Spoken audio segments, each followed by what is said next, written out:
It keeps me awake at night. But I have to say, it keeps me awake at night, but there are amazing people in this country who are willing to help. Conservationists, I mean, I trained and I studied elephants, yeah? I didn't study how to be a politician. I didn't study how to be an architect or how to be a teacher or how to be an activist. Those are things that you have to learn from the school of hard knocks. I mean, it's really, really difficult. But there are people in this country who we've now come to realize we have to work with everybody. We have to work with urban planners. We have to work with the Ministry of Agriculture. We can't just do things in isolation. And as a conservationist, that training alone is not enough. So we're working now with architects. We're working with international organizations. We're working with local communities. We're working with the government, many government agencies, because I believe that there are solutions.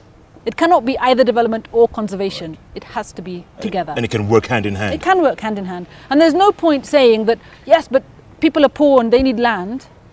I mean, seriously, Jeff, it's like saying, I'm really fat and I need to lose weight, but I think I'll just loosen my belt a little. That is not going to work. No. What we need to do is to actually say yes. Every Kenyan needs to have a home, but every Kenyan does not need to be inside the national park, right? Absolutely. We need to say the needs of wildlife and the needs of conservation need to be taken care of as well as the needs of people. And we need proper, clever development. We don't need this sprawling towns that we're getting and these very, very... I mean, the building that collapsed yesterday. Yeah. Seriously, I mean, what is going on? How did that happen? And there are many that collapse. We don't have proper planning, and that's the problem. Yeah. What should be done about this? Should it be banned altogether, Paul? Of course, absolutely. If the country of manufacture has banned it in their own country, they're morally obliged to prevent it from actually going to any other country. Because it's going to kill more animals. If it's not safe for Americans, why is it safe for Kenyans? I mean, that's ridiculous. It is not safe for Kenyans. It's not safe for anybody. Yeah. This chemical needs to be banned. It's not the only one. There are even worse chemicals out there, Jeff. But nobody is working on it. There is nobody actually studying the effect of chemicals like this, pesticides, on the environment and therefore on people in this country.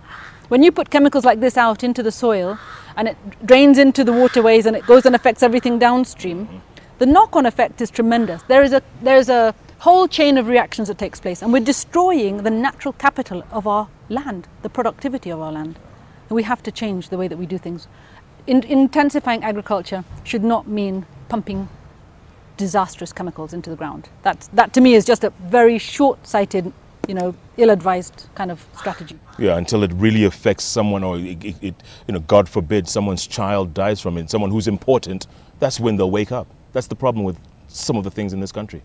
Until someone important, or it affects someone important, nobody cares. Now, despite your frustrations, despite all the all the horrible stuff that's happening out there, this award, yes. it must be what?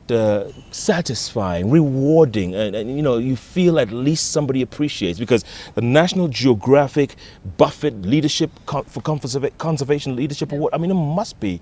Jeff, in my field, the people who do conservation don't do it for awards. That is not why I'm in it. I'm in it because I believe in it. I believe in the need to protect the environment, because that is how humans are going to survive. We're not going to survive by destroying everything around us. And I love that I can actually transfer my passion to other people. So through Wildlife Direct, we have a website that has blogs from all over Africa. There are over 100 different bloggers from all over Africa.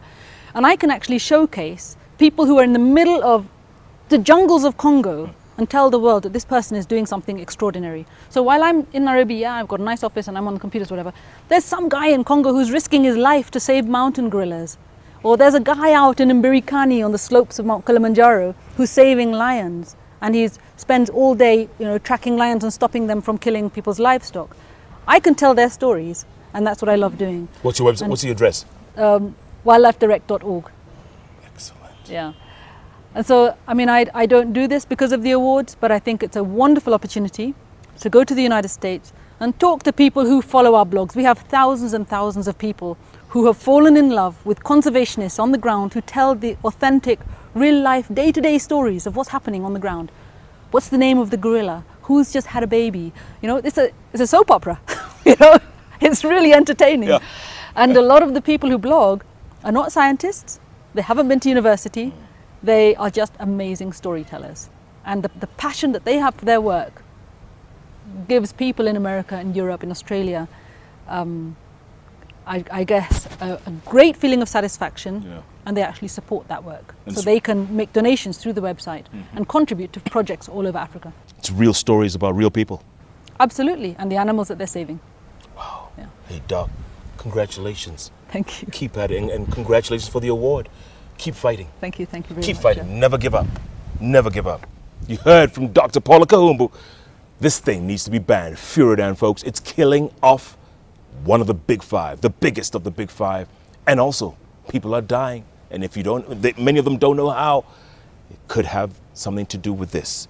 And of course, birds and insects, animals, up and down. What are we going to do? That's why this week is all about conservation, folks. Somebody needs to listen and act and make some noise.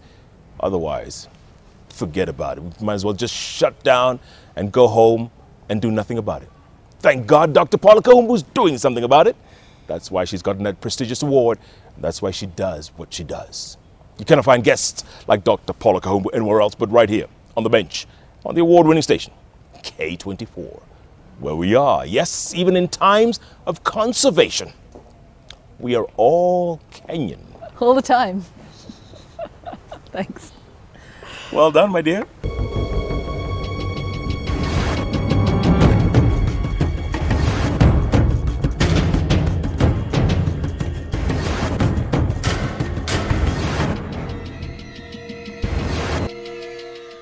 Capital Talk is filmed at Fairmont, the Norfolk.